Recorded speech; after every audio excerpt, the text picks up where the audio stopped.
Hey guys, it's Jeremy here with another episode of Slash Opinion, and today I want to footnote this episode with the fact that I am not an analyst. I'm not an expert. I may pretend to be, but I am in no way, shape, or form an expert, okay? I want to get that out of the way before I start my speculation of the industry and all that sort of stuff. I want to talk to you guys about something that's interesting to me, that's been plaguing me. So Sony announced the PlayStation 4 Pro, okay? Everyone knows that. The industry world is raving about it, but people are not excited about it. I mean, sure, some people are very interested in it, and it sounds like a really great thing, but there's a lot of backlash with the PlayStation 4 Pro, mainly because it's less qualified as a console already than the Xbox One S. It's definitely got more power, and if you're looking for more power and you want a sharper image, it's definitely the console for you. But the Xbox One S is arguably a better value already. The only real increase that you get on the PlayStation 4 Pro is a better resolution. There's not much texture upgrade, and none of the games actually truly reach 4K. Some small indie game titles may reach 4K. The console is not going to be able to do much native 4K. It's just not going to happen. Now that puts Microsoft in a very interesting spot because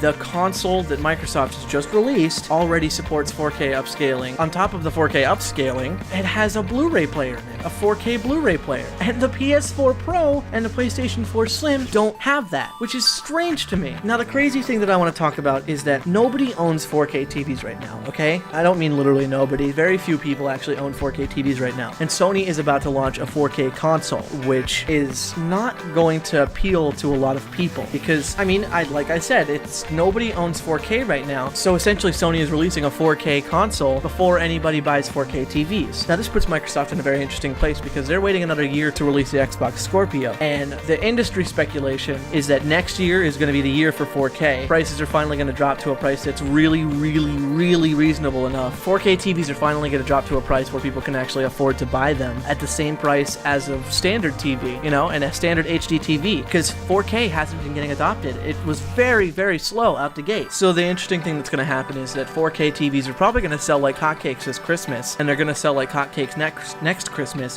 which puts Microsoft in a fantastic spot for 4K gaming. Not only are they going to be more qualified for 4K, they're going to be in a better market position to sell consoles with 4K. The games that are going to be put out on the PlayStation 4 and on the Xbox One will be significantly different. The Xbox Scorpio will have plenty more power. In fact, I believe it has something like 44% more power than the PlayStation Pro. I almost wanted to call it the Neo. Now that's going to be a huge problem for Sony. I don't know, and I don't get it, man. It's crazy. Things are really crazy for the industry right now, and we might actually be about to see a complete flip of the sales, which I never would have expected. I was pretty sure that Sony would be able to keep this lead and constantly outsell Microsoft, maybe permanently. I have to admit that I think this is a pretty large flub on Sony's side here, and that this might actually have some very significant repercussions for them. They might have just killed that lead that they've been taunting about so frequently. I mean, I don't really think that that Microsoft is gonna push 20 million units all of a sudden out of nowhere, maybe even more, because we don't know what the real gap is because they don't want to admit it. But you know what? I'll tell you right now, it's gonna be a very healthy gaming industry for the next few years. That's my opinion, and I'm sticking to it.